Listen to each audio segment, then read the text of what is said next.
We have less than 48 hours to prevent a war. Or perhaps to start one. This will depend on establishing the truth.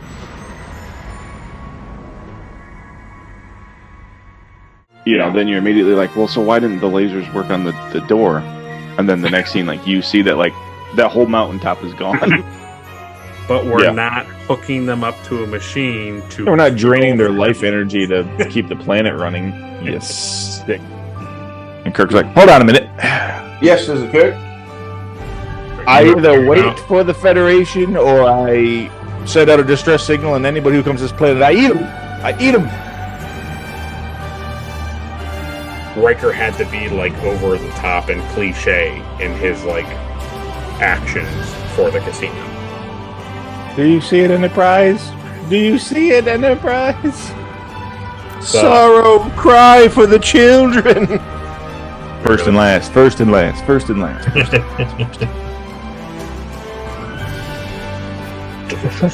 Delicious. All Sarek does is goes like this. And Yeah, he knocks his hands away. And then the Tellaride's like, ah!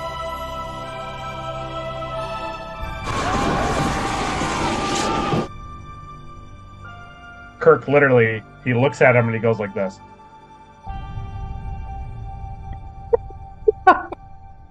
Program complete. Enter when ready.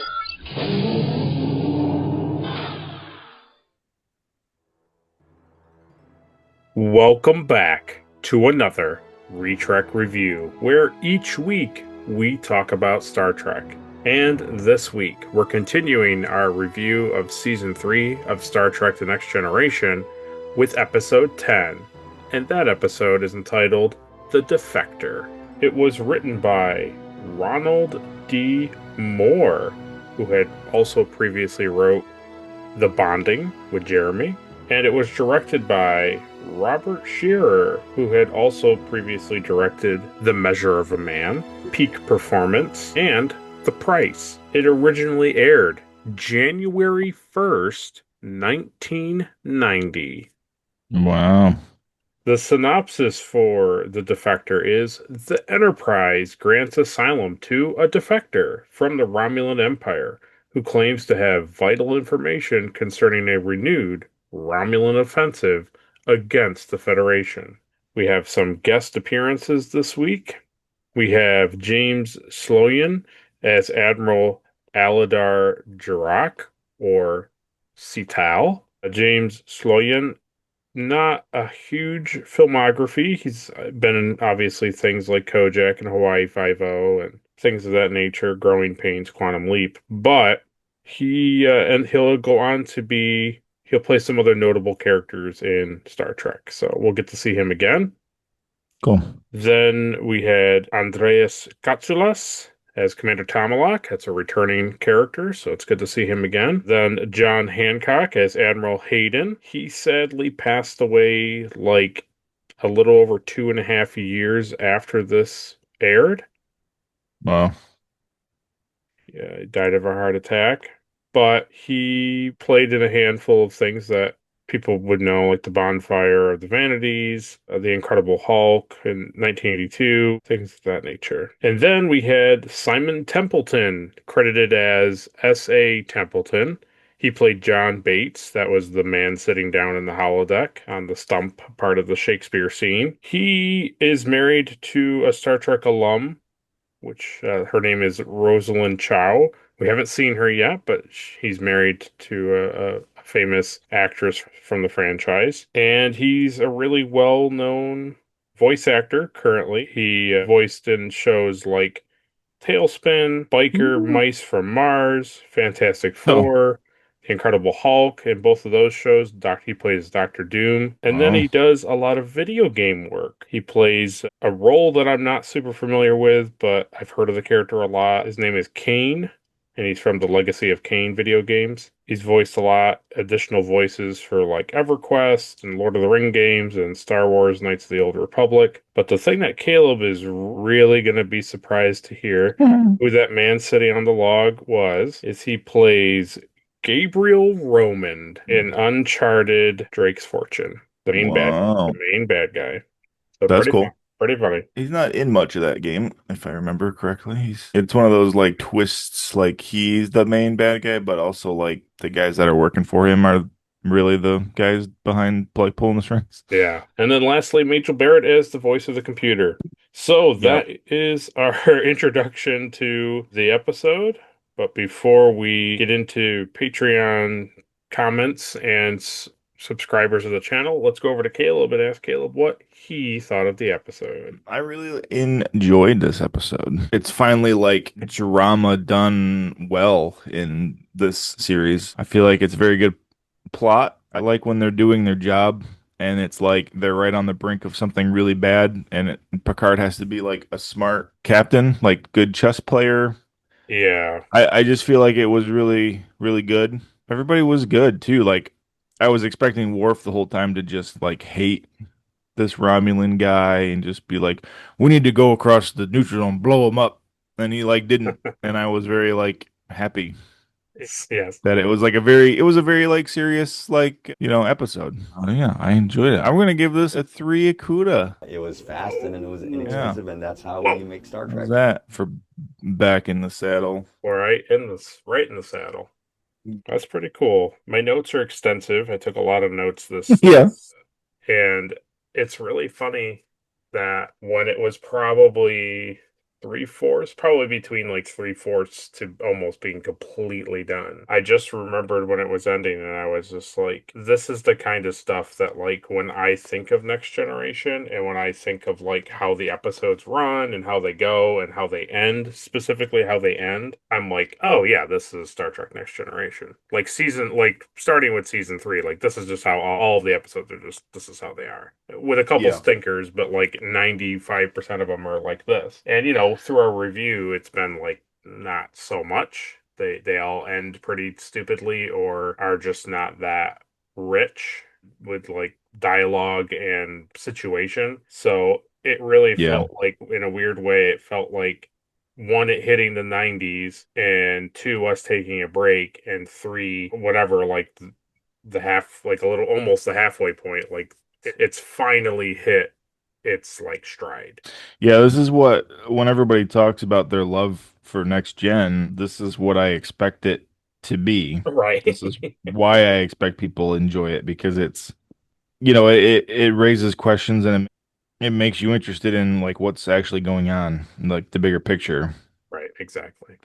And I don't think we've had some of that, but not I just think this was done so well. I think that's the big issue is like we've had it touch on really big topics and do really well, but this was like, I think maybe that other than like maybe 2 parts, like it's kind of flawless in an episode. There's like nothing in it that's like goofy either.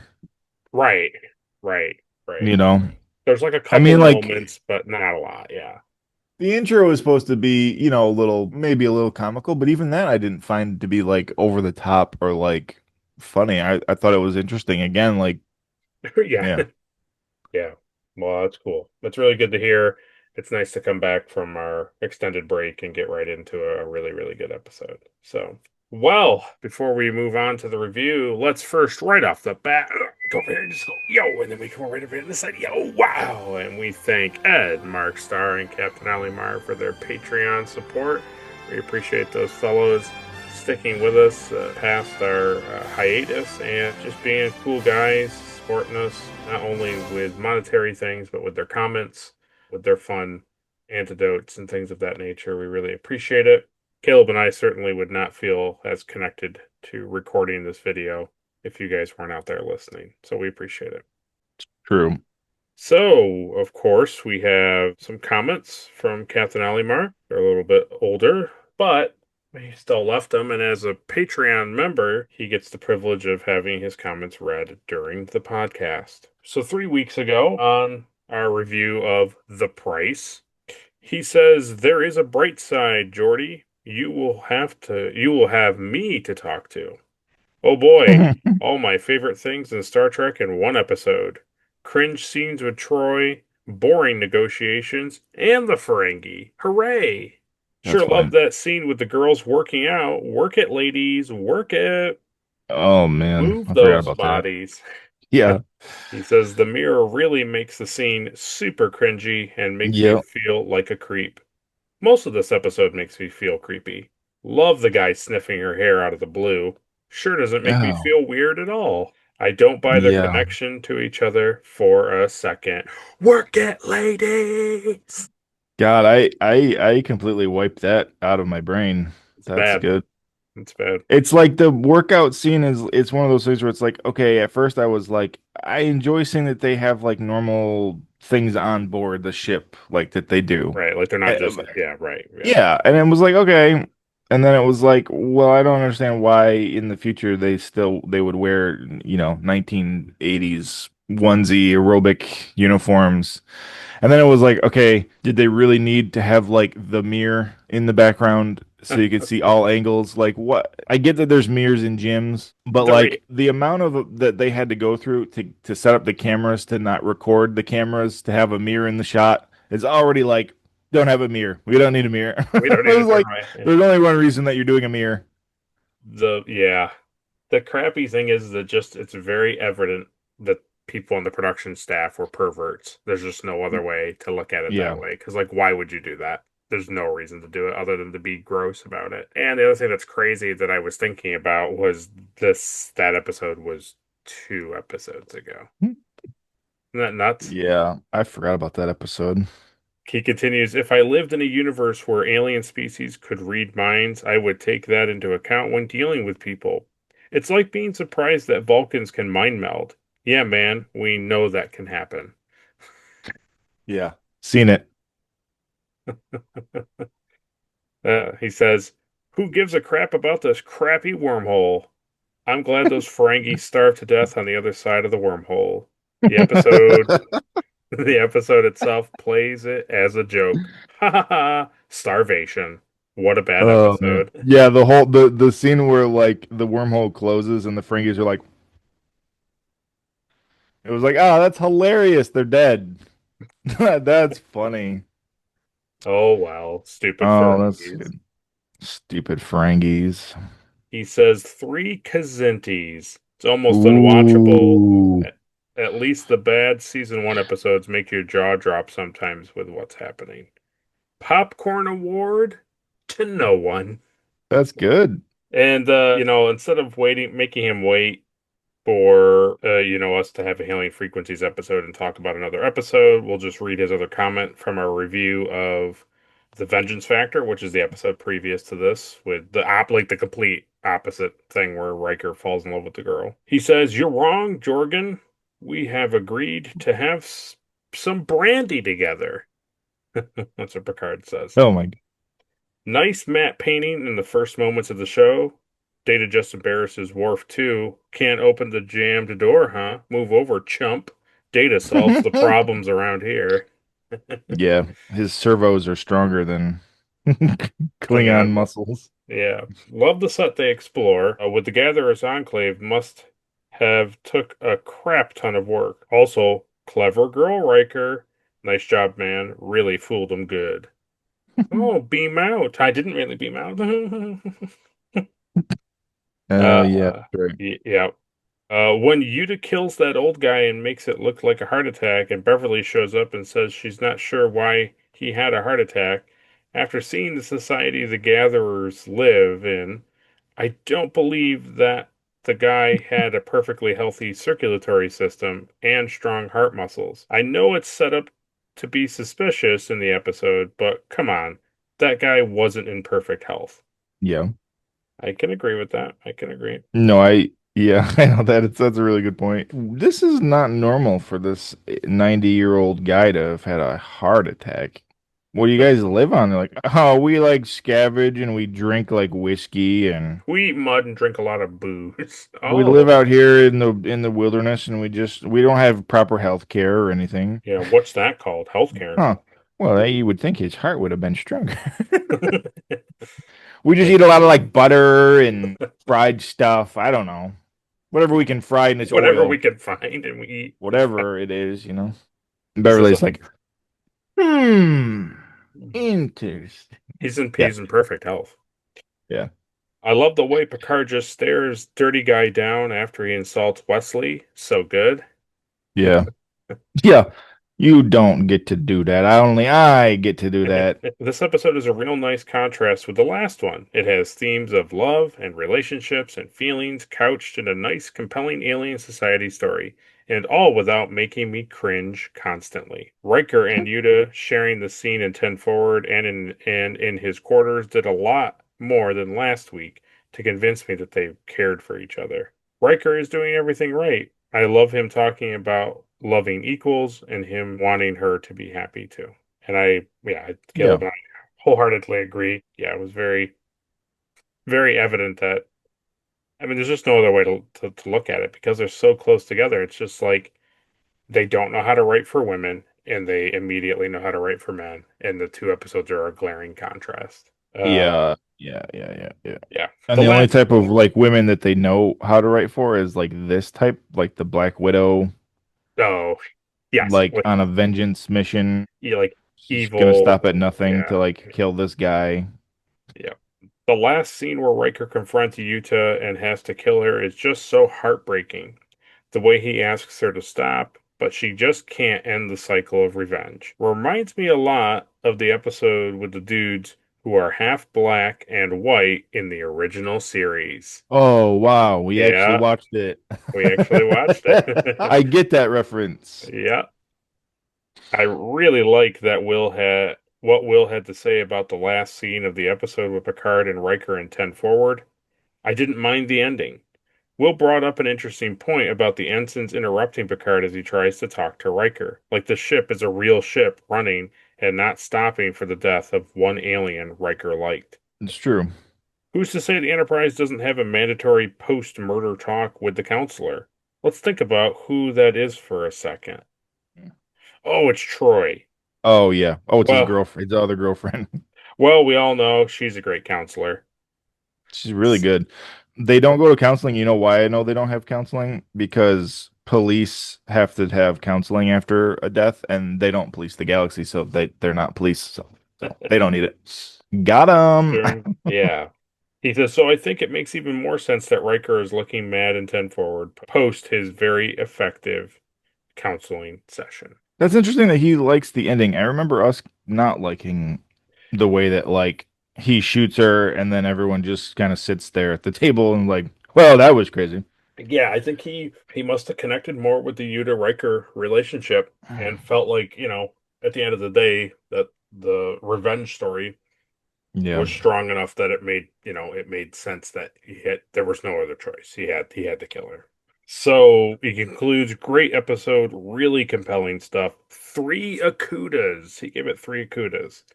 Oh, Keep up the great work, guys. And then, when we'll do it here on the spot, we'll give everybody a little treat from when we do our hailing frequencies open. He says, Popcorn Award to Jonathan Frakes. So we'll bundle them up in 2. So when you look at the price and you look at the vengeance factor, who does get the popcorn awards for those 2 episodes, Caleb? Put it right on you right now. Jonathan Frakes Easy for both. for both. And another comment that he had left on our 1 month later video discussing Josh and things of that nature. Yeah. He made a really interesting point. I'm not going to read the whole thing, but it really, I don't know, for some reason it like made my head click differently. And so he says that it's really sad that we won't be getting more of Josh's comments. He says maybe some people disliked his lengthy comments. I'm sure people hate mine, but it made it, like our reviews and stuff, have the feeling of like a book club with Oh, everyone's yeah. different viewpoints of the same story being told. And yeah, I just like I don't know. I don't know why him saying that like really made like something in my brain like click, but it did, and now it's like yeah, Yeah. it totally is like that. So that's kind of how I'm gonna view it going forward. That we have like a special little book club, but we watch episodes. So Yeah, I always kind of feel like we're like pen pals and we watch and discuss like this episode and everybody has their own opinions and it's always like, it's always fun. yeah, it super is. Yeah, and it helps me when looking at the episode be like, oh yeah, like okay, like you just I don't know, I have like a different mindset about it now, so it's cool. There's always times when like, like I'll like an episode more than like even you or Captain Alimar. Oh, true. Yeah. Yeah. And I like that kind of stuff. I don't always like when everybody just agrees all the time on stuff. Yeah. Like when stuff is good and we all agree, that's nice. And when stuff is bad and we all agree, that's nice. But like sometimes it's a lot more interesting to have somebody else enjoy it from a different angle. Yeah. Or not enjoy it. I think really the last big time that happened was Terrarium. Was like Oh, you with and Strange you New and Worlds, yeah. yeah, like you and Adri really enjoyed it, and I couldn't stand it. Yeah. But I like that, It allows people to perhaps like our reviews more so because we sit on two separate sides of the fence, get more audience, you know? Yeah, I'm one of those people already that like I really enjoy mirror stuff, and I know like a lot of people hate mirror stuff. Like I've heard people, even people that like we know, say like, "Oh, I hate the mirror universe." I was like, I get it, it's like Yeah. it doesn't make any sense. Like the mirror universe doesn't make sense, but it for me it's fun and it scratches that dystopian Yeah. Yeah. world that I need in It's media. it's the thing that you like. Yeah, no, of course it makes sense. Yeah, it's just nice that that's how he feels, and Yeah. then moving forward, he's gonna have to be the one to make really long comments now. Yeah. No pressure. No, not at all. Yeah. Well, we appreciate your comments, Captain Alimar, as well as Ed. We know you had left comments on 1 month later as well. So we appreciate your guys' comments. We appreciate those reviews. We appreciate those thoughts. And we also had we had many subscribers, but of course, YouTube only shows me one that we had just a couple days ago as of this recording. And I don't know that why it does that. I don't know. That subscriber is Curtis Dupeace. Nice. So we appreciate your subscription, Curtis. Thank you. We hope you subscribing. continue to enjoy what you have found on the channel. Perhaps you Welcome aboard, Yeah, Curtis. that's right. That's right. We welcome you aboard. And perhaps Welcome to the USS Book Club. Perhaps you found our Star Trek Con reviews interesting, if that's what got you there. So hopefully you're clicking this video and watching our reviews of Star Trek: The Next Generation. Yeah. So, without any further ado, let's get straight into the review.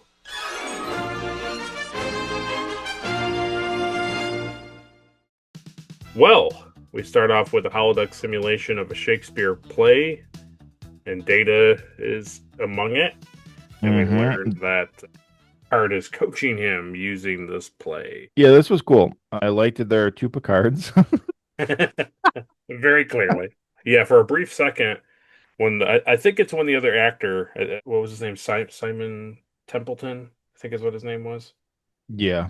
I thought it was Jonathan Frakes at first. Yeah, same. Simon Templeton. Yeah. When he talked the very first time, I was like, "Is that Jonathan Frakes?" And then when they even put the camera on him, I was like, "Yeah." And I was like looking. I was like, "No, that's not Jonathan Frakes." It looks like him, but it looks like they did.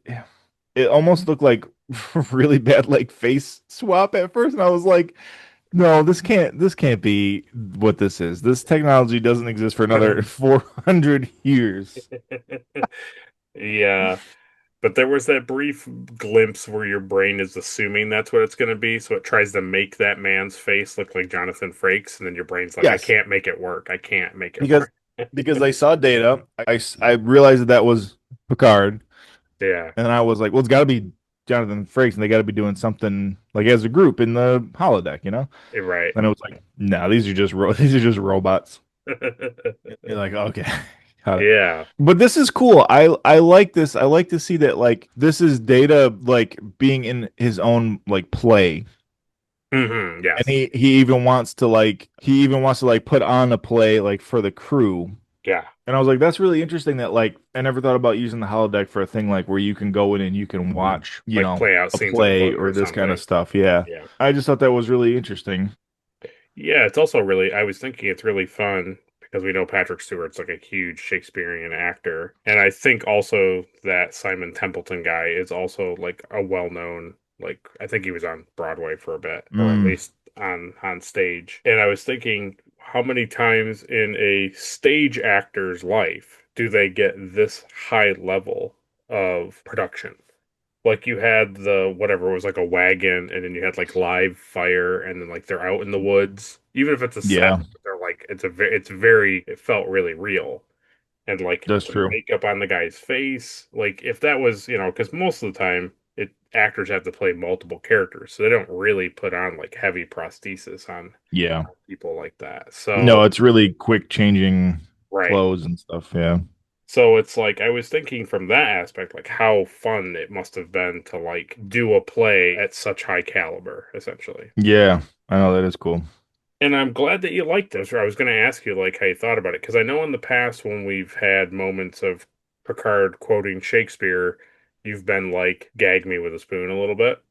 Yeah, I mean, it's just because, like, well, first of all, like, I'm not a big intellect into like Shakespeare and that kind of stuff, but for me, it always comes down to like it's just such a far time in between that it's like I don't think anybody would still talk about Shakespeare. But I think I've come around on that because I realized that like this society is like perfect. So Hmm. like moving forward, it's like they would have kept all of like the great writers and thinkers of like that time period. So it's like, society has stayed like smart, and that's why Shakespeare and even like classical music and stuff is still like popular because it's very like intellectual and everybody in the Yes, true. society is smart. So blah blah blah. Gag me with a stick. Yeah, you're right. But no, I think it's cool. I have one gripe with the Yeah, holodeck scene.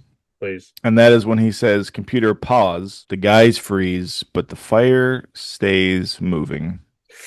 Ooh, that's a good catch. I didn't even think Yep. about that. That's a good Yep. catch. Mm. Not even while it like disappears, like back to the hologram grid, it's still like it's still moving because they can't like obviously the two guys just like stand still, but Right, like the right. fire, they don't just like freeze frame the thing. That is a really good point. That's a really good Yep. point. That is It something annoyed me. that they would have done in modern Trek. Like they would have been able Yeah. to freeze the whole scene. Yeah. Ah, that's a really And good that's coming from me, the guy who enjoys Pike having a fireplace. point. It was a real fire until the holodeck destroyed it. So, I yeah, just thought that was funny. it is really funny actually. It's a really good thing to note. Yeah, no, that's a good catch. Yeah, so we watch them leave. They go back up to the bridge. Yes. Yes, Data. Yes. This is exactly the emotion. Yeah, so Boy, what are you doing over there? What you want? What you all about? Who goes there? Are you spies from the king? It's very funny. it is very funny. I enjoy it when Data takes off his little Friar Tuck like wig Yeah, and in it's the just hallway. yeah, Yeah, and it's just more hair underneath. Yeah. yeah. It just looks the same. Oh, I that's funny. also like to like Brent Spiner is constantly like he looks ridiculous walking the halls of the Enterprise like that. Like he just does. Like it's fine in the holodeck, he doesn't look silly, but in the hallway, Well, he that's looks what's so funny to me about the holodeck is that like it's like, all right, costume department, that's all the way on the top floor, and the holodeck's all the way on the bottom floor. It's like, why can't you just have a room next to the holodeck that has like all the props and all the stuff, no. you know? So And everybody also, why knows. can't the holodeck just like put clothes on me? No. Why can't it just? And People then when have I unprogram, the clothes just dematerialize. Like, why? Why? no, no. What's that? People have to know people have to know what you're doing in there. Yeah, They have to know. yeah. That's exactly why I wouldn't be using a holodeck. I also wonder there is a small theory that the costume room or the changing room could be right around the corner, but Worf does come down the turbo lift in his butler suit. So That's true. it Yep. seems like it's in another location. Yeah, and that's all the time, even though there's holodecks on every deck. So Yep. go figure. It's just Yes. funny to see Brett Spiner walking in like a a mid-century like Yeah. royalty uniform. Yeah. I just like that he has such a unique way of making something look foolish and silly, but he's very like stoic about it. Like he's not playing up that he looks silly. He's Yeah. playing it just like, oh yeah, well, like of course I'm just in my holodeck costume, like, and he's just talking. Where like Yeah. other shows and other things would be like, he's gonna be a little bit more silly because he's in a silly outfit. Like that's just kind of how things Yeah. happen, Or like people are gonna stop in the hallway and like right? tell him like, "Hey, what is the circus in town?" I think there's only like one shot where like somebody walks by and like kind of does a double take, but I don't. It's not really. Maybe I don't remember. Yeah, It's just funny. it is funny. And then they go to the bridge and they learn that there is a Romulan distress call. Romulan. Oh my god. Yeah. So we come back from the musical intro. Picard hails the warbird. They don't pick it up. He extends shields over the scout. He talks to the man in the scout ship. They teleport the Romulan over, and the other Romulans just kind of move on, keep on, keeping on. Yeah. This episode, for what it's worth, it does a really good job of keeping you guessing. You know what I mean? So like obviously the whole time you're believing that like he's a spy. Yeah, This dude's a spy. right. The whole time. Everything happens kind of weird, even when they kind of like figure out that like, well, the bird of prey could have taken, the warship could have like overtaken them and they didn't, and it was very like on the nose kind of.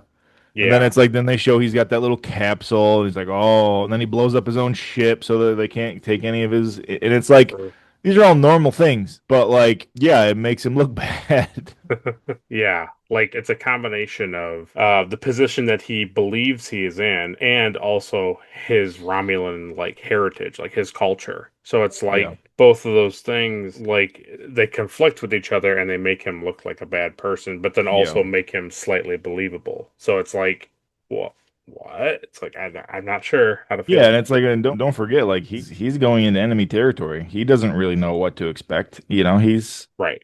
It's like he wants their help, but also like he blows up his ship because he doesn't want them to take any of like Romulan secrets that they Right. can use because he also believes that they're also the bad guys. It's yeah.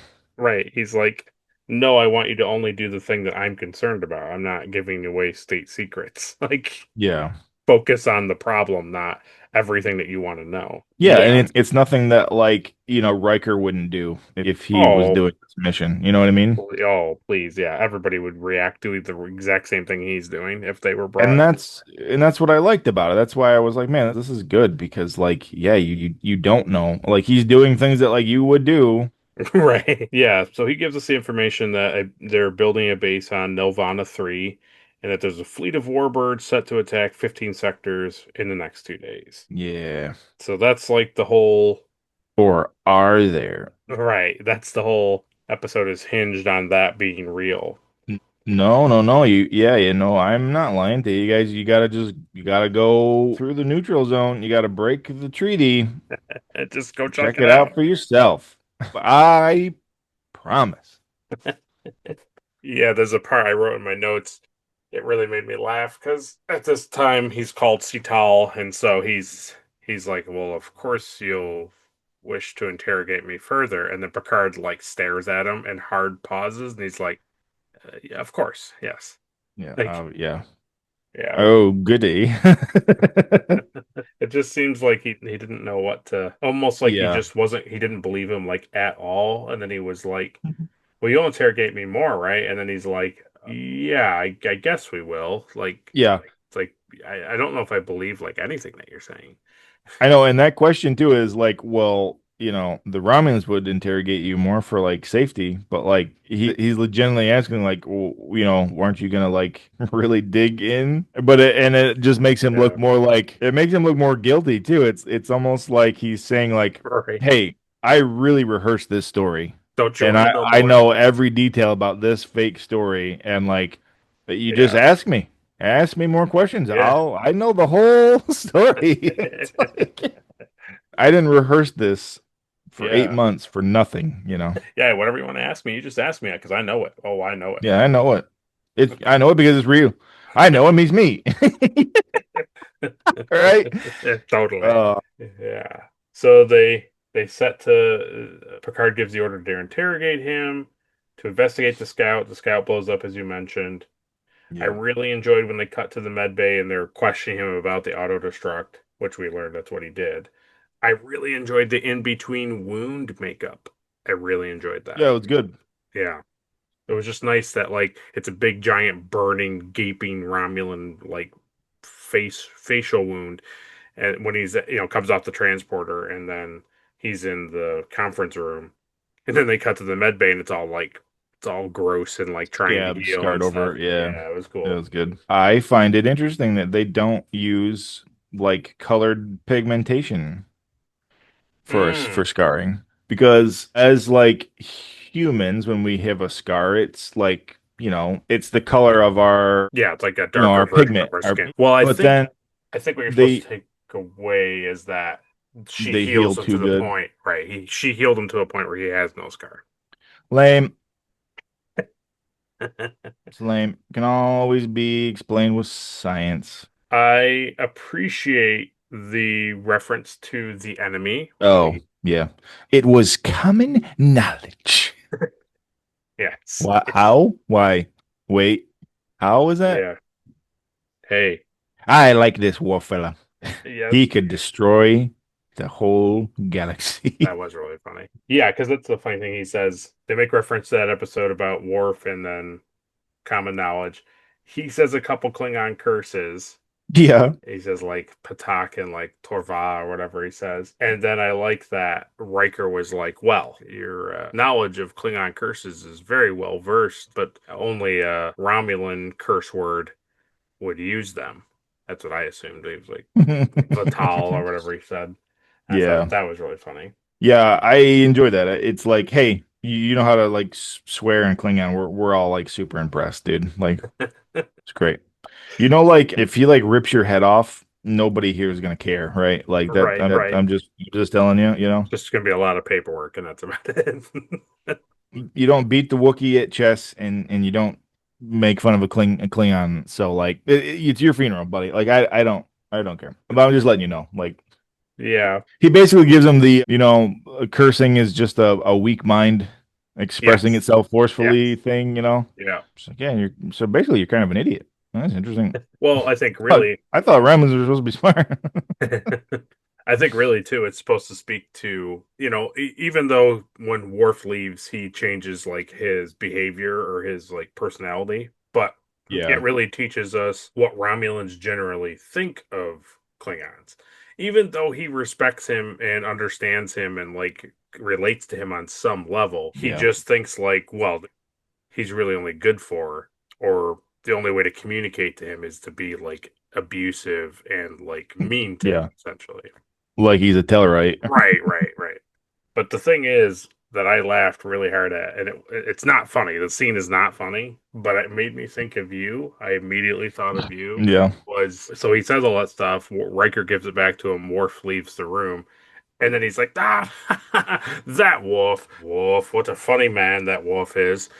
But he might be the death of us all. Yeah. It was just like the hard pivot of like him laughing about it. Just made me think of when both of us do our funny voices. Like just the way he conducted himself in that scene was really funny. Yeah.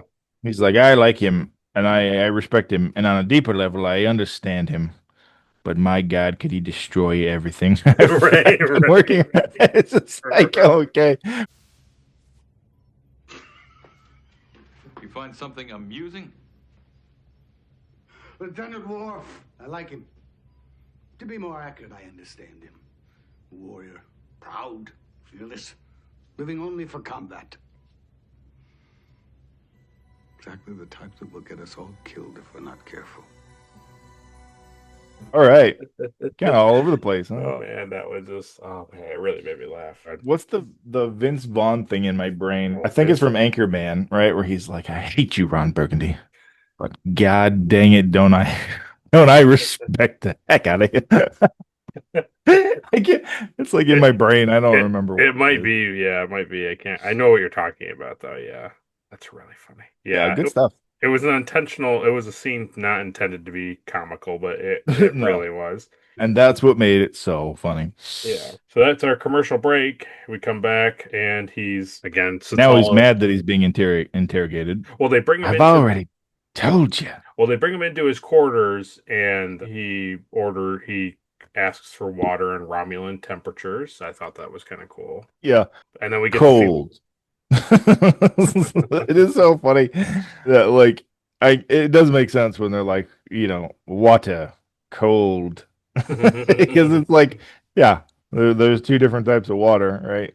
Yeah. Oh man, it's just funny to me. Water boiling. Yeah. Yeah. Yeah, then they show us the orange tablet in his boot. Yep. So did you? Yep, the Tum. He just in case he gets heartburn, he's got that little. He's got some spree in his boot in case he gets hungry later. Ooh, yeah.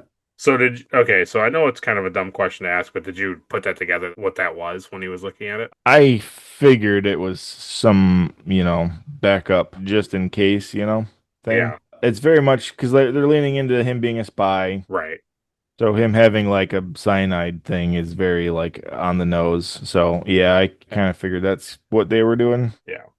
Very good. I like when they go to the card up on the bridge and they say that he's talking to Data. They're looking at I think they're looking at Nirvana 3 or something of that nature. They're looking at something with Data, and then the computer tells him that there's a message from Starfleet Command coming from a station, and he walks into the thing, and I liked that.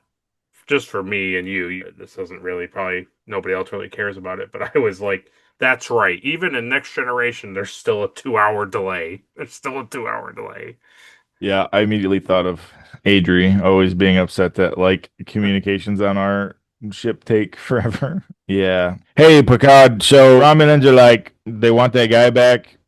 Basically, there's a war that could happen any second, and it's on your shoulders. Anyway, good luck. Starfleet out. It's like, oh, thanks. Thank you. Thanks for the help, Yeah, he pretty much relies on Picard. If you need me, I'm 2 hours away. I'm 2 hours. I'm 2 hours away. And they keep coming back to him on occasion, He's like, hey, so yeah, that guy's an admiral. We lied. All right, that's it for me. See you later. Like, oh my God. Whatever you need to do, Captain, you do it. You do it, just so you know. But don't forget, we're all counting on you. Yeah, then we learned that the warbird didn't overtake like he talked about, and that his nasty burns, like his really bad burns, could have been self-inflicted, and that Yellow has been ordered. I like how they had to like twist Beverly's arm into like saying that like, well, yeah, they could have been. She's like, she's just basically thinking like, who would do such a thing? That's so brutal. And then they're like, yeah, Romulans would. Yeah, probably these guys, right? Yeah, I thought it was funny. And then we get told that all starships are ordered yellow alert, which I thought was kind of cool. And yeah, don't all like warp to that position that the Enterprise is at and just stand by. Just go to yellow alert and just be like, well, if he needs us, it'll already be dead because it's 2 hours. It's 2 hours. Several days. Picard radioed in. He needs help like immediately. Okay. Show up. We'll be there in a week. Hours. And then Data comes in to talk to Picard. He tells him to leave. Data's like, there's something else going on. They talk about the play in the beginning. They talk about. I like this scene. Yeah, he's like, "Hey, how's everybody doing?" Right. And he's like, "Well, why don't you can't ascertain, Captain, like how?" And he's like, "Data, like it's not as easy for me to don a disguise and walk around the ship with my troops, Like I enjoy like they were bringing that back. Like that's kind of the point of the play was that the king would disguise himself and fight on the front line, and now here Picard is like showing Data like, well, you remember how you didn't understand like why he was doing that, like this is why he was doing that because it's like for morale, but also it's like he's sending these people into battle and he wants to be there too, Yeah, like he's not some heartless person just pushing him out the door, right? Yeah, I like that. I thought that was cool. That was a cool callback. It was like justified, like why the episode opened with that scene. Yep, 100%. And the thing that made me enjoy just Brett Spiner's acting again, and Patrick Stewart's like these two guys hold the scene very well. But I always just like the fact that like Picard says a whole bunch of stuff to him about the play and like how like all the stuff you just said, and then Data's just always like, okay. He has no emotional, he has no emotions. So so Picard says all of this like really heavy material to him. Like he kind of really opens his heart up to Data because of like what he's thinking and how he's feeling. And Data's just like, oh, all right. And then he just like leaves the room because it's like, it's just information to him. It's not anything. Yeah. Like he doesn't sit there and be like, oh man, that must be terrible, Captain. Like any other character in the ship would do.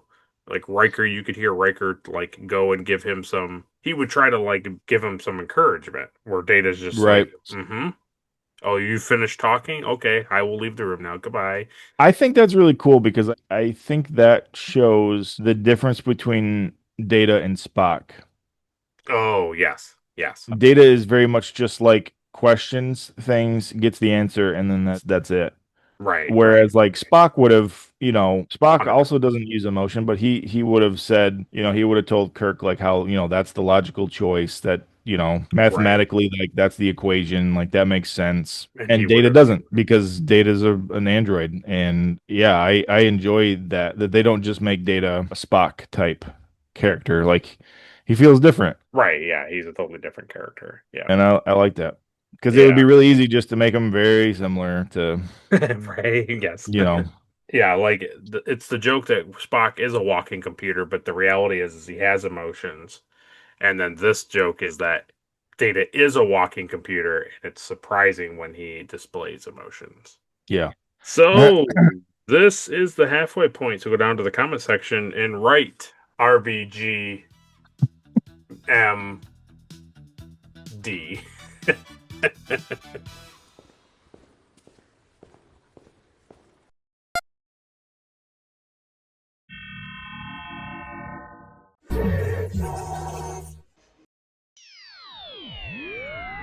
So we come back from that, and we get the scene of Troy's in the episode suddenly, and their interrogation Yep. gets to talk. Also, Troy's there. Which, as much as she doesn't really show up a lot in the episode, I do appreciate that they are using her in a way that she should be used. Yeah. And I also think it's a good scene because, like, Riker hammers him, and he's just like, "You're missing the point. Like, none of what you're asking me matters. Like, none of that matters."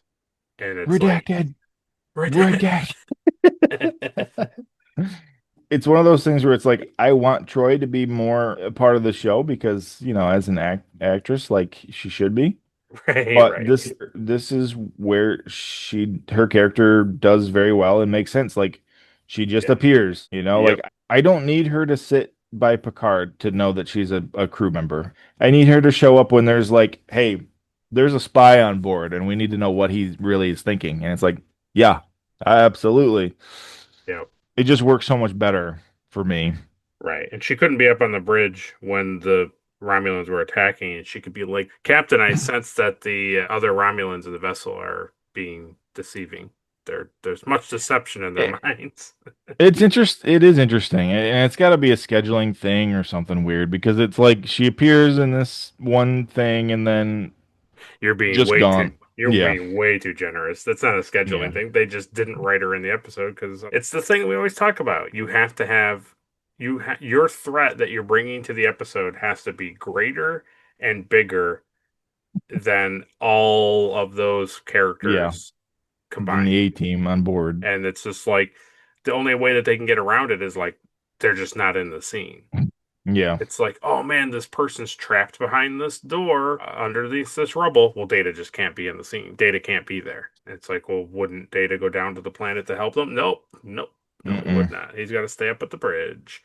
It's all that kind of stuff. They have to write it in a way where that character just isn't there. No, Data, I need you on the bridge looking at monitors. Right. Thank you. Yeah, that you're right. I know. It just is funny. It's just funny to me. Like Totally is. she does a good job in the interrogation scene, but like you said, like having her on board the bridge at the end to be like, they planned this the whole thing, and like they're deceiving everybody here, including the other Romulan on board our ship. Right. And even when the first Romulan ship is like trying to blow up the other scout ship, it's like she could have sensed that, like, oh no, they don't really intend on shooting it down. Right. Yeah. But she wasn't in her little chair, her little swivel chair, so nope, she was having a council session with somebody else somewhere. Yep. I like this quote that he says in this interrogation scene. He says, "What a fool I've been to come looking for courage in a lair of cowards." Yeah, that's pretty good. I enjoyed that scene. They just stare at him. How dare you? Yeah, it's pretty hurtful. It's pretty hurtful. Then we go back to the bridge and we get just a fun little glistening that they run right over real quick so that you don't think about it at all. Yeah. But I love these. they get a hail from a security officer, a Klingon security officer, and he asks Worf to go take it. Okay, wow. Yeah, totally forgot about that Right? even being a Exactly. thing. Yep.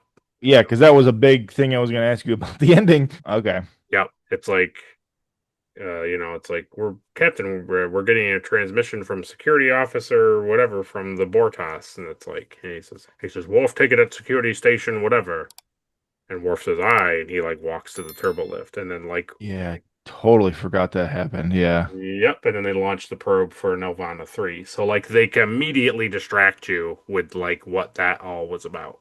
Yeah. Okay. And Wow. they don't That's talk about it. It's just that little pieces of dialogue that like what we basically learn in that brief scene is that Picard had either he himself or Worf, he had Worf reach out to the Klingons and said, "Hey, here's the situation. Will you help us?" And then they responded with, "Yes, what do you want?" But we don't see any of that. And then Worf knows what to tell them, and then he tells them what to do. that's pretty good. Wow. Okay. I liked it. That actually is a thing. I totally forgot about it, Yep. and I was kind of confused at Yeah, the end. like And now what? I'm not. So Cool. So they launch it. It gets all this reading that there's something there. There's some sort of like there's something on the air. Yeah, it's like everything they're doing is like, oh yeah, there's definitely Klingon particles out there, or Romulan particles Robert. out there. Yeah. They're definitely building something. Yeah. They're not. So before they get the readings, there's that scene in engineering where Geordi is teaching Data what it means to trust your gut, and Yeah, I'm Geordi's trusting my guts. yes. But Geordi uses the term with their pants down, and Data's like, I don't. Okay, like I love that I he yeah. questions that so hard. Like, why would their pants be down? But he's just like, okay. Instead of saying, why would their attire be around their ankles? Like, instead of saying that, he's like, okay, what do you mean by pants down? And then he's like, oh, caught in the act. And then you can see Data's like, okay, like I guess that makes sense. It is funny. It's a stupid expression anyway, but the other expression, like the clean, like non-sex expression, is like Yeah, hand in the cookie jar. Yeah. yeah, But I enjoy the delivery of this scene. I enjoy him like being like, that doesn't make any sense. And then he walks over behind Jordy at Jordy's still like working at the council at the yeah. different like stand-up thing. And he's like, explain to me what you mean pants down. He's like, I just enjoy like they're having this discussion, like Jordy's working at different Right, stations right. and like they're having this discussion. And it was just fun.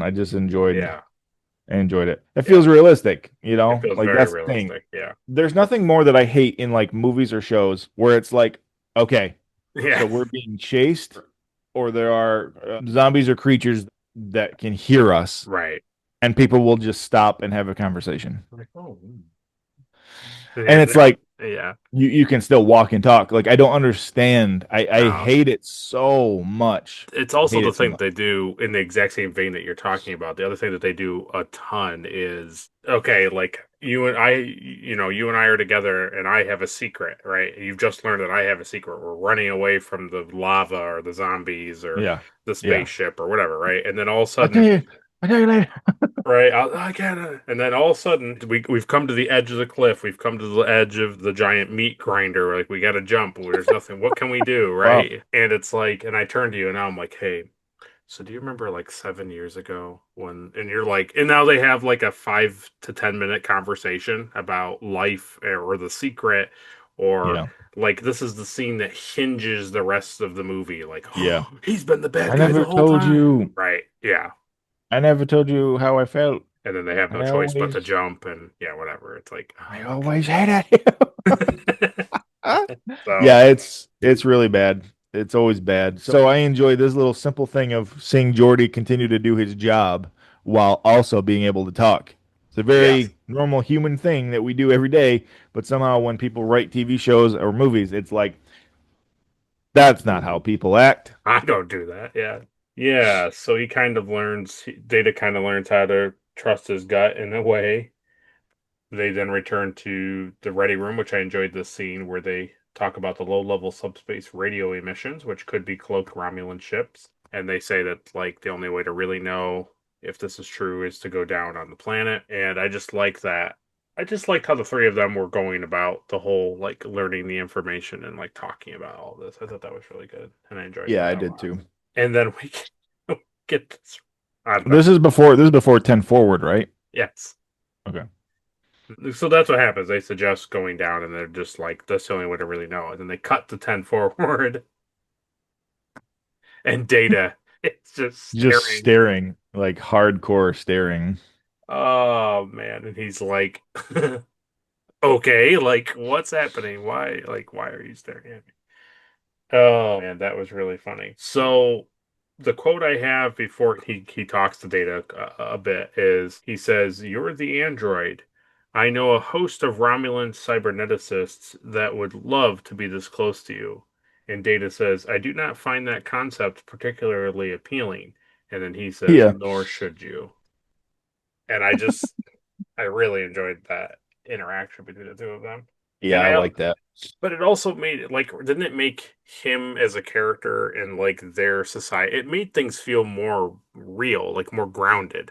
Like they don't have, he doesn't have like an image, like he doesn't know what the android looks like. He knows there's an android on the Enterprise, but he doesn't know what he looks like. And to a Romulan, like humans are all gross. They're all just like gross things. They're not Romulans. So it's like he doesn't know anything. And then all of a sudden it's like, because you're very like cold and calculating and like not really showing emotion, like you're clearly the android. And I just like that shows that the Romulans talk about Data a lot, but they don't know who Data is. Mm-hmm. It also establishes that like even as smart as like the Romulans are, they don't have robotics like Data. Right. That's true. That's true. I will share it here just because you brought it up, and it seriously doesn't matter because who cares? Spoilers. But this piece of dialogue and the thing that you just said about them not having androids is like literally a major, absolute major talking point and plot point of season 1 of Star Trek Picard. And Okay. it's really, really weird that that's what they end up turning to, but it is what it is. Oh, okay. That's interesting. Yeah, it's a strange show. But I really liked the Romulus bit, him talking about, he'll never get to see his home again and all of these things. And Yeah, I did like that, man. and then you think about it, the thing that's even more powerful, and it really continues to just show how like disconnected from every like emotions Data is. He's like, "Oh, well, I know how to fix your problem. I'll take you to the holodeck." And I thought it was interesting that the Federation has enough information to replicate Romulus, which I thought that was kind of interesting. Like, how could they? Yeah. They must have gotten like topographical scans, but even he was impressed by it. So it wasn't like they were like rudimentary things like there's hills over here. He was like, "Oh, the Valley of Chula." It's like I thought it was really interesting that they had that level of depth, which I guess means, there's been a lot of Federation spies on the planet. Yeah, that is interesting.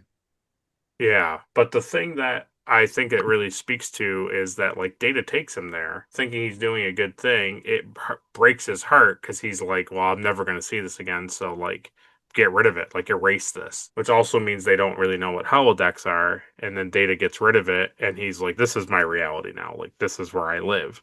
Yeah, and where Data's grid. just like, yeah, and Data's just like, okay, like he just doesn't. He's not bothered by it at all. You can't live in the holodeck. This is where we recreate. So yeah, I enjoy the 10 forward conversation between the two of them too. There was a line in here that I was gonna remember for your stupid trophy, and I totally went blank on it. Excellent.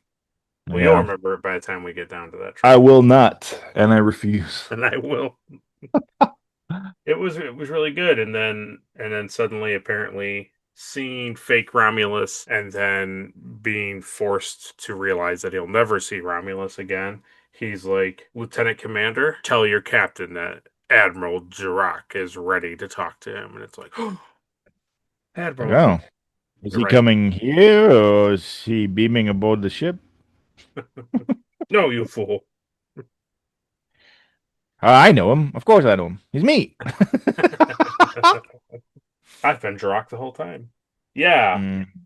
So we come back from that Yeah. commercial break, and we learn that that Satal is actually Admiral Aladar Jarak from the Admiral, which was funny that he said, "Hey, so just to let you know, it's really bad. You have like a mass murderer on the ship. He's Admiral Jarak. It's really terrible. Yeah, hope it works out. We'll see you later." Yeah. Hope that. Yeah. Oh yeah. The message. Yeah, that was Yeah, really helpful. Yeah. yeah. It was like, "Hey, yeah, we're just confirming everything he said. 100% true. Yeah, it's Yep. don't Yep. for don't He's wanted in 12 galaxies. right." Well, anyway, Picard, as per usual, it's all on your shoulders, and hope you don't start a war. And talk to you in another 2 hours. Great, excellent. So to And then it's me, like, and then you wonder why like Kirk does the stuff that he does. yeah, Like in true, that timeline true. where it was like, hey, why did you do that? Why did you decide to do this on your own? Like, have you seen Starfleet? Like, what do you mean? Yeah. So he comes to the ready room, and to me, right, this whole ready room scene probably the best scene in the episode. Either one or two, I would say. Where That's for me to decide. that's very true. I don't mean it in the sense of trophy Don't that sway me, but I okay. think you're 100% right. This is very good. It's very great Picard. It's very Yeah. good. Two sides of the same coin. Yeah, It's man. yeah, it's great writing, honestly. Yeah, it's stellar. And the thing that I wrote so much about it. It's like Picard is listening to him and he's just like, "Okay, so you're going to go do this." And it's like and then Picard's like, "What do you mean I'm going to go do any of this?" And he's like, "Well, I just gave you all this information and it's like you even Yeah, have information saying that there's some sort of weird thing happening at the planet. Like, hello?" And Picard's like, "That's nothing. You've given me nothing to you must convince yeah, me that this yeah. is true." I'm not going based on your word. You've already proven that you came Right. on board as a liar, dude. Like, what are you talking about? Yeah. And then he's like, "Well, yeah, but you know why I'm on here." And I love Picard's like, "Oh, yeah, yeah, yeah, yeah. Peace in our galaxy. Whatever. Like, whatever. Yeah, whoop-de-doo. Like, I'm sure that's why you're here." I've heard it all before, Romulan scum. Yeah. They start to talk about because Picard doesn't believe him, so he starts to hit him on the massacres, right? Like him being in charge of destroying outposts, and he Yeah, kind of hits him on that. And I wrote this quote. He says, "What you call massacres were called the Norcan campaigns on my world, Captain. One world's butcher is another world's hero. Perhaps I am neither one." that was the line I was trying to think of. Oh, okay. So thanks for that. Thanks for sweating me, ruining everything. Yeah, Yeah, no, yeah, that was such a great. yeah. That's such a great line. It's so good. It's so true. Well, yeah, I mean, it's like the thing we always talk about in like when we were kids in history classes. Like Benedict Arnold in the United States is like a despicable traitor, but to Great Britain, he's a hero. Like Yeah, right. he's not vilified. So it's yeah, it totally makes sense. But I think the hook that makes it such a great quote is for him to say, "Perhaps I'm neither one of those. Perhaps I'm not a butcher, and perhaps I'm not a hero." Like I'm just a person just like you are. Like Just an idiot following commands. exactly. Yeah, Exactly. I like that. I enjoy that because I think about that a lot in other forms of like media and shows. I do appreciate that kind of stuff too. Yeah, it was nice that Yes, the juxtaposition is fantastic. yeah, it also showed what was making him change, right? So basically what we learn is this admiral who ran these campaigns and murdered a lot of people on the Federation side. He came back. He was a part of like a committee or a senate or something, and they were like, "All right, we're going to go back to war. We're going to have more war with the Federation." And he was like, "It's a terrible idea. Like so many people are gonna die." And he had that feeling suddenly because now he had a kid. And he Mm, was like, he didn't want his kid to get killed. He doesn't want his daughter to grow up in a world where anybody could kill her at a drop of a hat. Like, okay. Like, yeah, we don't agree with the Federation, but like, do we have to go to war with them? Like what does that really mean? And he spoke out against it. They censured him, which took him from his position and sent him off like, like they always do in the movies. They sent him to Antarctica to work at like a listening post. And he continually felt that the world must be changed for the sake of children, and that he was not advocating for the Romulan Empire to be destroyed, but rather he was looking to save it from making such choices. And like that's his motive for the position that he's in. He's still a Romulan, he still believes in the Romulan Empire. He still thinks that they're the right thing. But like think about the future, think about our children, think about the things to come. Yeah, Yeah. it was really interesting. And I wrote another quote here that he says, I will never see my child smile again. She will grow up believing that her father is a traitor, but she will grow up. If you act, Picard, if we stop this war before it begins. And Picard says, I can't and I won't unless I have unequivocal cooperation. Yep. So it's like Picard understands what he's saying, but he won't be manipulated by emotions just because this guy is saying things that are pulling at his heartstrings. It's like, I'm not going to do any of what you're telling me to do unless you are fully on our side. You're not Yep. going to do this 1 foot out the door, 1 foot out the window kind of thing. Yeah.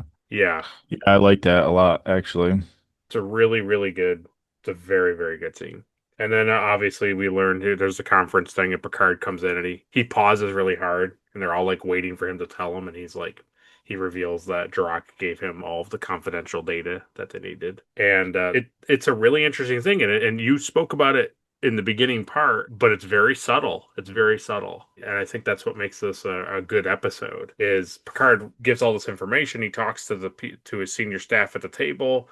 He tells them what to do, and they do this cut down the table. Instead of looking up at Picard, they look down the table. And Worf is not looking at Picard. He's just like staring forward, and you can tell that like he hates it.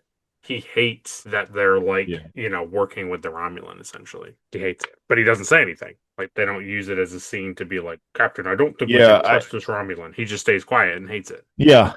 I know, and I like that. I appreciated that. It shows me that Worf he's not just a one-trick pony, and they don't need to write him that way. I get him. Exactly. He's a Klingon. He always wants to fight. He wants to die with honor. Got it. He doesn't need every scene to be like, Captain, I think we should go in there and destroy him. He can do more than that, and it's like, so obviously that, I learned while you were talking that he uses his Klingon to like sway power with other Klingons and help them, which is great. And he's not trying to kill this Romulan on board the whole time. Right.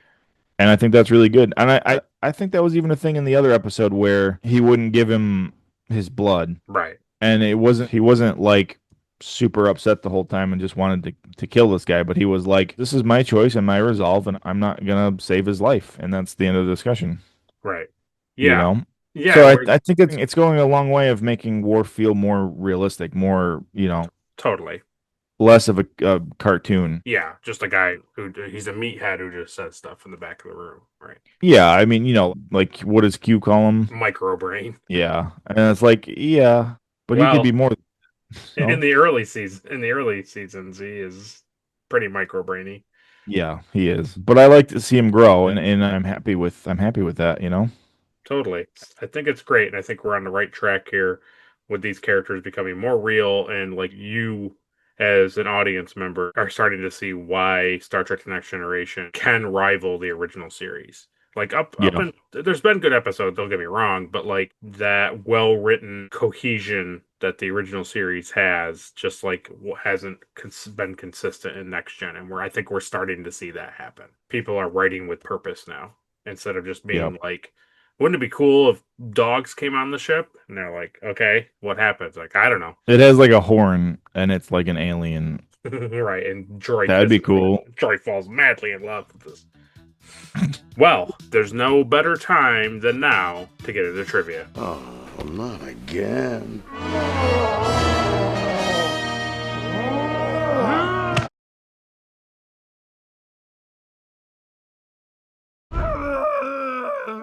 All right, now you're overacting. So, the writer Ronald D. Moore described the story as the Cuban Missile Crisis at the neutral zone. Which is kind of funny. He goes on to say that the episode's premise, having been conceived by Ronald Moore, was recommended and relayed by Michael Piller to Rick Berman in a memo dated August 8th, 1989. So about 5 months before, almost 5 months before it aired. It says, although this installment wasn't named in that memo, the story was briefly described thus. So this is interesting. A Romulan defector is picked up as he escapes across the neutral zone. Okay. He is a significant enough player to attract the attention of Federation intelligence who send an envoy to debrief him. So he's already crossed, and now they're having somebody like debrief him, not the Enterprise. His information is suspect and inflammatory. He could be a plant to provoke the Federation into making a move that could lead to war, which a vocal faction of the Romulans favor. But if he is telling the truth, this information could save lives if the Enterprise is willing to intervene. But it means crossing the neutral zone and violating their treaty. So basically, this guy crosses, they talk to him, they're interrogating him, they believe it's real, but it could be fake. It's all whether or not they're going to order the Enterprise to cross the neutral zone or leave it up to him. Right? The defector gives us lots of reasons to distrust him. The crew is divided. Finally, Picard takes his chances and finds the defector was telling the truth. He saves the lives, after which the ironic message comes from Starfleet headquarters: do not cross the neutral zone. So it's supposed to, the episode was supposed to be the crew is divided, they don't know what to do, they don't think it's right, they do think it's right. Picard finally makes the decision to do it. They get there, and the defector was correct. They save lives, they stop the war, and then as they did do all this, they get the 2-hour delay message that, like, hey, don't cross the neutral zone. Like, we as Starfleet Command think you shouldn't do that. And while that's an interesting story, and I don't disagree with it being, obviously it would be fine, I definitely think that this is way more in tone with the Romulans. I think like how this plays out makes it feel like, well, that's how the Romulans would play things out. I think this is better. Yeah, for sure. Michael Piller recalled, not an easy script to write because the middle of it was very soft. It had a good ending and a good beginning. The first several drafts of that show had a lot of talking in the middle, questioning whether or not we trusted him. It was nice to come off of The Enemy with a little bit of an echo. We don't do that a lot, and I like when we can. So I thought that was a cool quote that, like, he remarked on that, like, they were hearkening back to a previous episode, which, as he notes, they don't do that a lot, which kind of is foolish. I get why they did it back in the 80s and the 90s, but it's now, like, commonplace for TV shows to just always refer to the previous episode. But when they do it, I'm always like, hey, nice. It is very funny that was like not a thing. It's just so funny to me, like how times have changed. Yeah, and it's a pretty, I mean, honestly, it's a really drastic change because, like, shows used to just crank episodes out. Like, it didn't matter what happened last week or last month or what the season premiere was. It was just like, whatever. Nowadays, a show, whatever it opens with, it's like whatever they introduced, the little pieces for us to follow will eventually be resolved in the finale. So they'll introduce big things like, oh, see this big bad guy?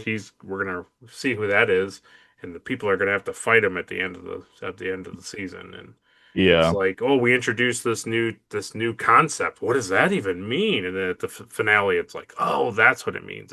It's leading to season 3, 4, 5, whatever. But then you look at Next Gen for season 2. It opened with Troy having the baby, Ian. Oh God! Right? Yeah. I burned my finger, Picard. It opens with that, and then it ends with Riker in the machine having flashback times. It's like they don't connect to each other in any way, and one's not a cliffhanger, and the other one's really not that interesting of an episode. But that's how they opened and closed their season. So just interesting. Yeah, that is crazy. The teaser originally involved Data as Sherlock Holmes, but had to be replaced for legal reasons. Apparently didn't get the rights for Sherlock Holmes again, or was too expensive. Patrick Stewart suggested Henry V, which is what they did, as an alternative when approached by Michael Piller 2 days before filming. Michael Piller noted that elements of the Shakespearean play were incorporated into later scenes in the episode. He says there's a scene where Picard and Data are talking about how the crew is holding up. And then Picard says a line or two that echoes the play. Then, in the confrontation with the Romulans, there are suggestions of Henry V in Picard's stance, bravery, and decisions, and what the argument is about. If you are a musician, as I am, it is a trick that you throw into arrangements to echo other songs and play on a melody that reminds you of something else. I was very proud of that. So they all liked running, like you talked about, they're running the opening scene throughout the show, which was pretty cool. Yeah, that's good. It is good. For once. So Patrick Stewart, with heavy makeup and accent, plays the Shakespearean character of Michael Williams. That's who he's playing in the episode's opening scenes, which ultimately pays homage to the recently released 1989 film version of Henry V, which had come out in like December. So a movie called Henry V had come out, and then now like a month later they were talking about it, like they were playing a scene from it. And then the funny thing is that film was directed and starred Kenneth Braga, whose performance is cited by Data as one of the inspirations of his own. So when he says, I look to people like Braga, Olivier, and he says like two other names. Yeah. They're literally referring to a movie that just came out like a month ago, kind of a thing, which is funny. That's interesting. Yeah. And then I looked it up and it's really funny. So I looked up who played Michael Williams in that movie, Henry V. And Michael Williams played that character. And apparently Michael Williams was, until he died, and I think in 2001, was Judi Dench's husband. Super weird rabbit hole, but it was really funny. And then Patrick Stewart appeared in Hamlet, Prince of Denmark in 1980 with Derek Jarobi, who also appeared in Kenneth Braga's Henry V. So just a funny tie-in. So I'll send you that. It's a picture of them behind the scenes. Oh yeah, that's super fun. He looks like unrecognizable almost. Just a little bit. Yeah, just a little bit. And then I'll read this last bit and I'll send you two more pictures. It says this episode featured 3 new studio models to the series, including the new 4-foot miniature of the Enterprise D, the Romulan scout ship, and the second Didirodex class model. All 3 can be seen together during the standoff scene during the first act. So here's the scene of all of the new models all together, and then here is behind the scenes look of the new 4-foot model. Yeah, pretty cool. I rewatched the thing the other day with Adam Savage, and he was talking about how a lot of that is like pencil work. Yes. On those early models, a lot of it is like somebody just went in and black colored pencil, like lines, and I think even like the, what do you call them, the Aztec stuff. It's all like pencil work, miniature pencil work on that stuff. It's crazy. It is really crazy, actually. Yeah, super fun, and it was nice to have like some meat on the bones trivia, which I enjoyed.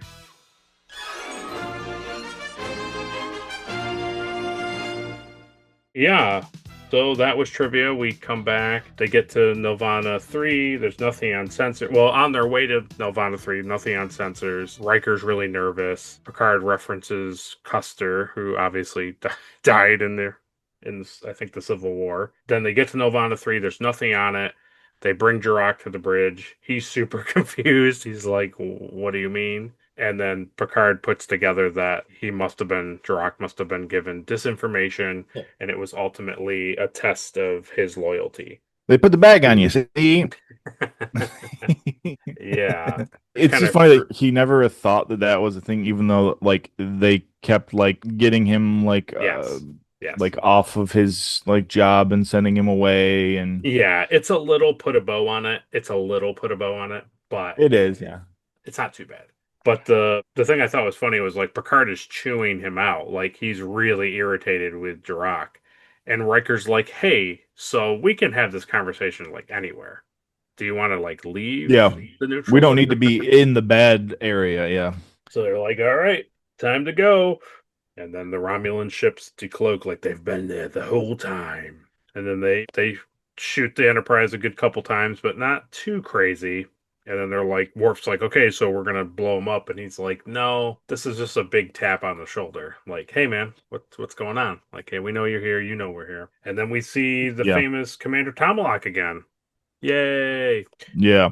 So, it is such a funny Jux thing because it's like, so here now you have Picard on the other side of the neutral zone. Yeah. It's like now You see how Picard handled it, right? When the Romulans came over, and now Picard goes over, and the Romulans are just like, "Nah, this is you. This is it. You're going to prison." And it was like, "Wow." Yeah. The thing I liked about it, and maybe you felt the same way too, was I really enjoyed Andreas Kapsulas doing this. His performance, it reminded me so much of Mark Leonard or Mark Lenard.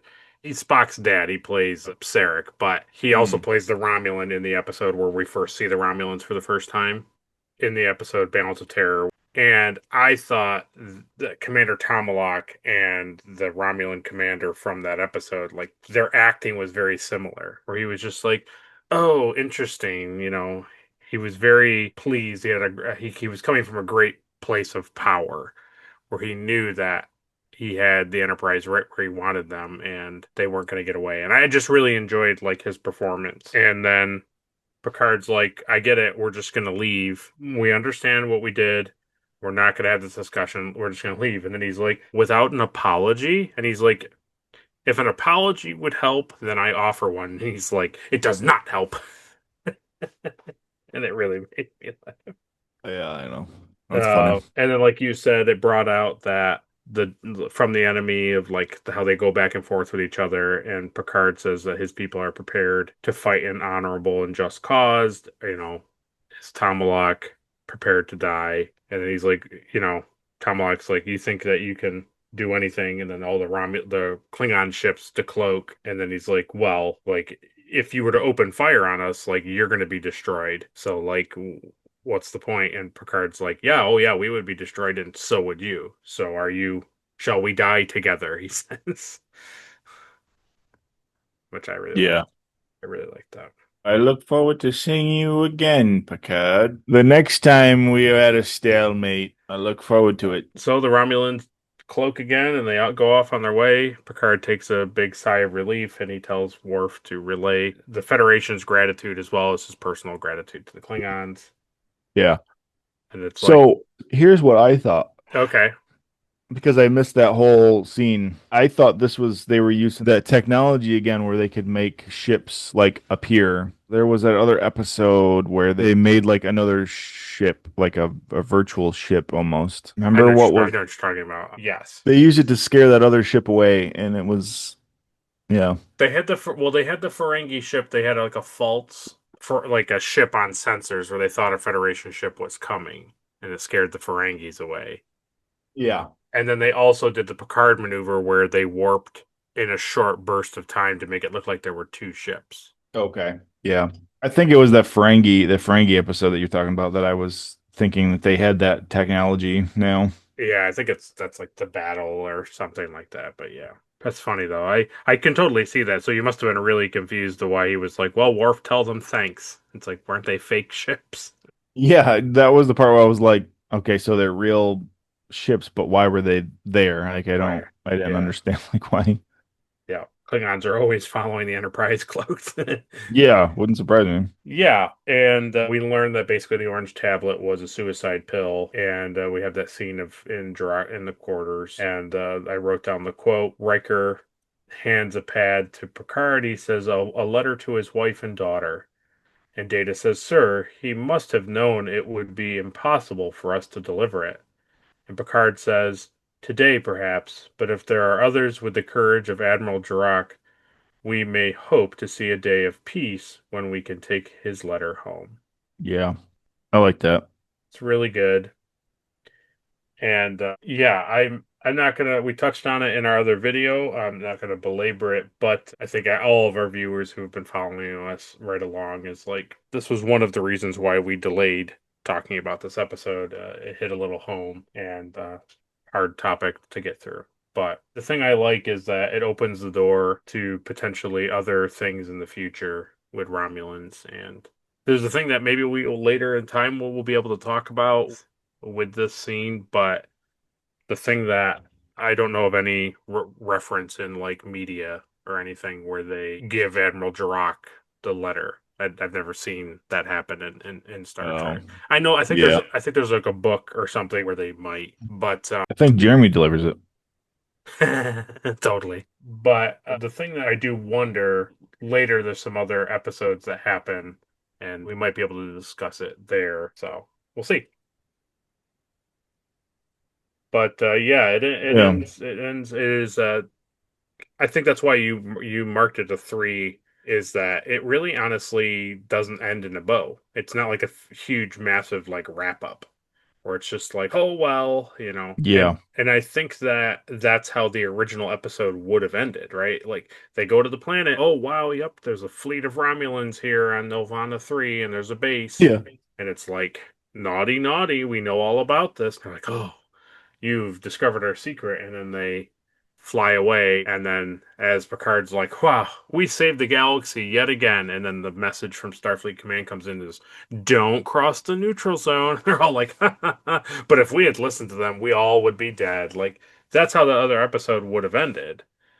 Yeah. And That's true. I think ending it like this not only speaks to Romulan culture, makes the Romulans feel like real aliens, they also make them feel like the threat that they should be. It also just is like, it's such a more heavy handed ending. Like, it is just beat you over the head with like sadness and like despair. Yeah, and I think that was my full takeaway from this episode was just that it's realistic. It's a Right. realistic episode. Right, exactly.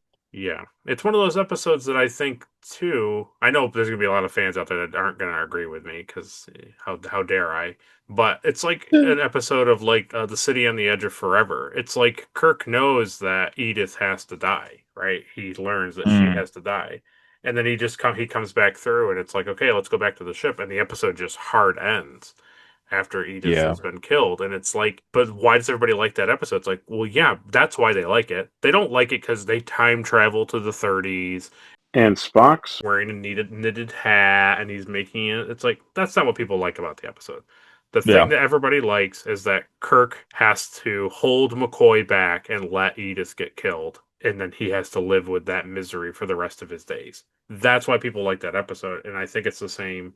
I think everybody likes this episode because, sadly, at the end of the day, this is how this episode ends. Like, Jirok was made to be a fool, outed as the traitor that he is from the Romulan standpoint, and he has no choice. He can never return to Romulus, and the thought of him staying with the Federation wasn't something he wanted to do. Yeah. And I think it's too, No, like I get you that. said. Yeah, like you said, like he still views the Federation as the enemy. Like he's trying to stop war so children don't get killed, but he Yeah. doesn't see the Federation as good people. Yeah, he's not gonna swap. Yeah. Very cool. For the record, I like Spock's knitted hat in that episode. No, I know. I know. That's that's why I like that episode. Yeah, that's the only reason. Yeah, you're right. Yeah, just a powerful ending, even though it was a heavy topic and wasn't really excellent to see for us personally. I think it's a very strong conclusion to the episode. The other scene that I think was really strong, that maybe is like second or third to the Ready Room scene with Picard and Jirok, is the Klingons decloaking. I think that's a really fun scene. Yeah. Like the realization that the Enterprise has the upper hand. So I kind of like that they even kind of hid that from the audience. yeah, like so you also can have that enjoyment of the reveal too. Yeah. Yeah. Well, that was our review of The Defector. We hope you guys enjoyed it. But before we close it out, let's do the thing that everyone's been waiting for. No, they're not gonna hold me down, 'cause I've got faith of the heart. So,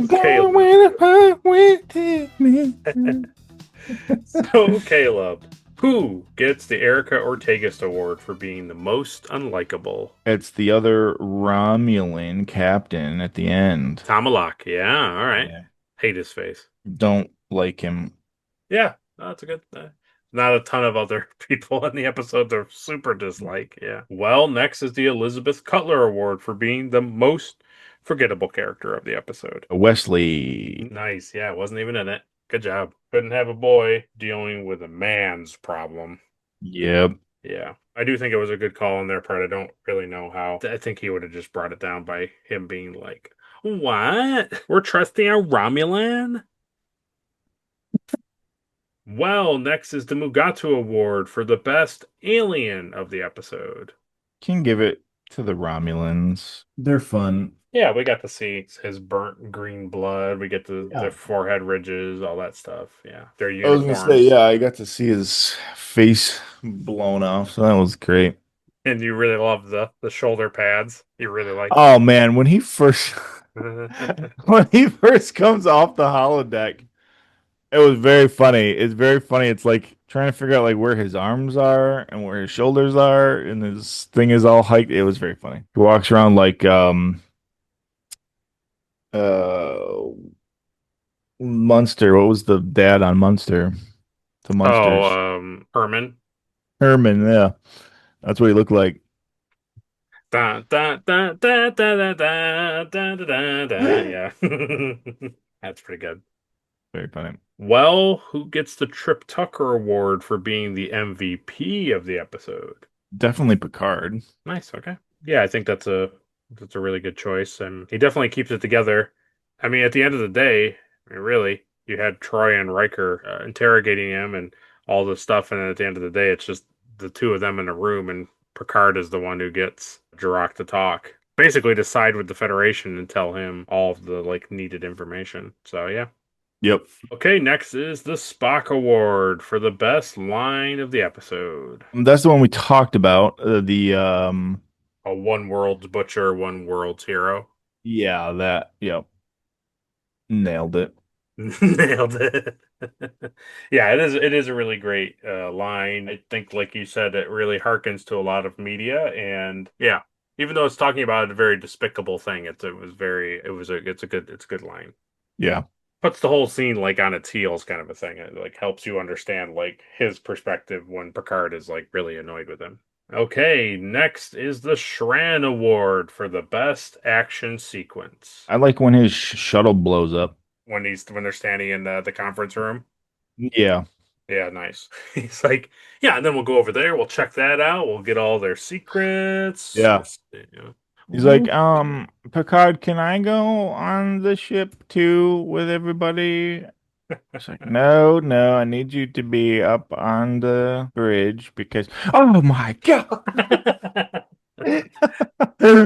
I liked it because it was a very like mundane conversation that they were having, and then it was just like, oh yeah, then the ship blows up. You're like, oh, okay.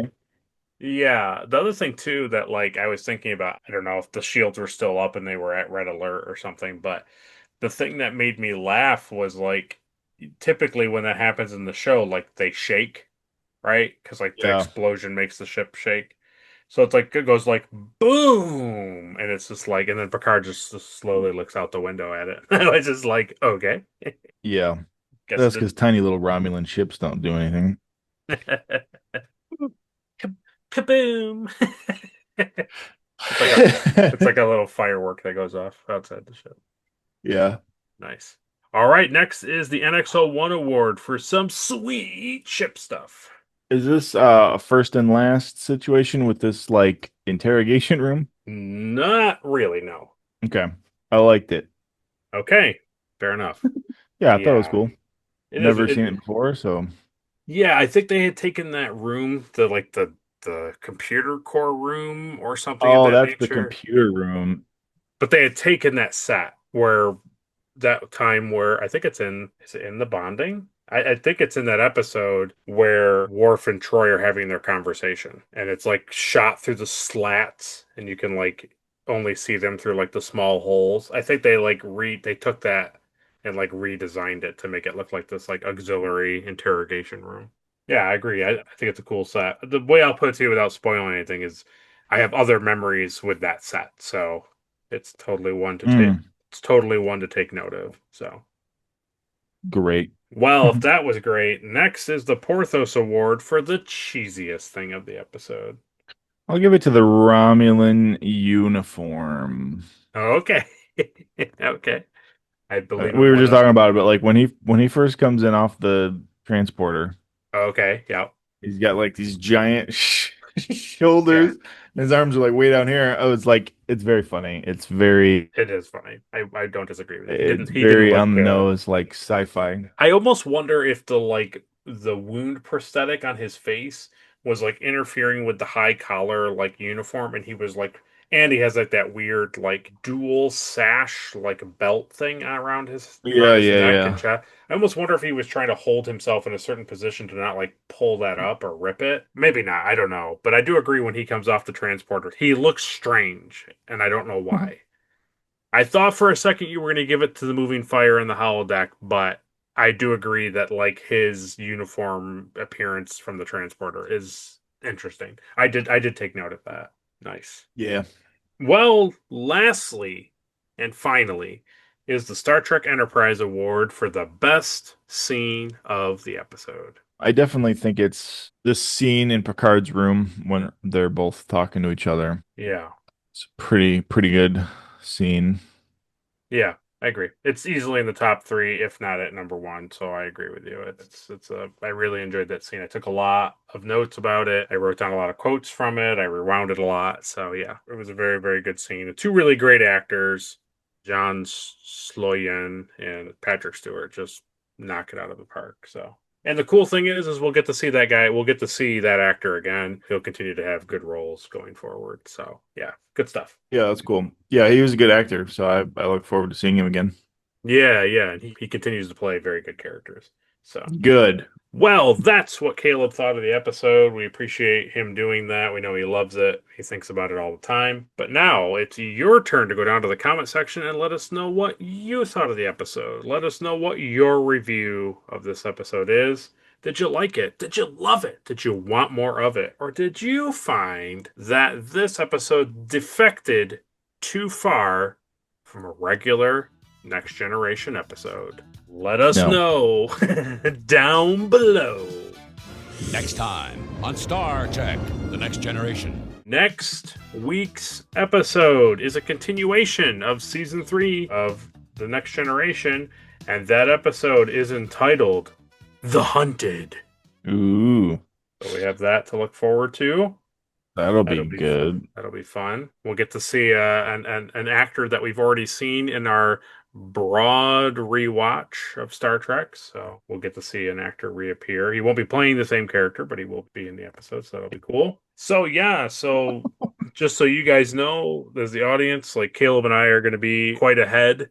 We're going to record a lot. We're going to record a lot of episodes in advance, and we may continue to do that going forward, and we may just use Hailing Frequencies Open as a means to read your comments and talk about it if you're not a Patreon supporter. So don't be confused or alarmed or saddened if we could move on to another episode and we didn't talk about your comment.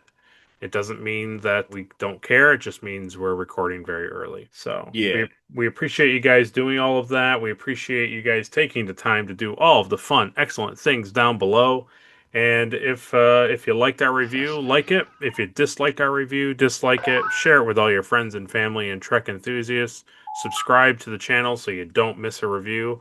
And ring that bell so you can watch the reviews as soon as they come out. And then, when this is over, you can always head on over to Caleb's channel. Caleb has a fun prop channel where he makes a lot of things from pop culture. But also, every single month on the 19th, we are talking about Dragon Ball Z over there, where we get a little bit of a flip of what's happening here. I've never seen it. He's seen it. So if you like that kind of dynamic, go over there to check it out. We covered a few small chunks of episodes at a time. So it's easy to watch with us and discuss it. But is there anything, Caleb, that you would like the folks to know about? I have a video filmed, and I'm editing it now. Cool. Okay, cool. So what's up with that? It's pretty crazy. Going back to a series I haven't done in a long time. You probably know what it is. I was just thinking about it the other day. No joke. Yeah. Well, there you go. So keep an eye out on his page for that video. Could be something relating to catching all of the pocket monsters, but you'll have to see if it's there to know. But while you're over there, find the video that you like it, comment on it, leave a suggestion of something for him to make or design, or maybe for him and I to talk about. That's another avenue for us to talk about non-Star Trek related things. So you can always go over there and do that. But ultimately, if you decide, please subscribe. We appreciate Ed, Mark Starr, and Captain Alimar once again for their Patreon support. We are really, really happy for their care and attention, and we're deeply grateful for them. And they've been along with this ride for a long time, and this whole episode couches a lot of things that we were dealing with as a community, and you all continue to take this ride with us, and we appreciate it. So, until next time when we're talking about The Hunted, Caleb, send us out. Computer, show me the beautiful rivers of Romulus 6. I can see my house from here. Yeah. How does the computer know where I live? Shut it down. Shut it down. Shut it down. Shut it down. These are all Federation lies.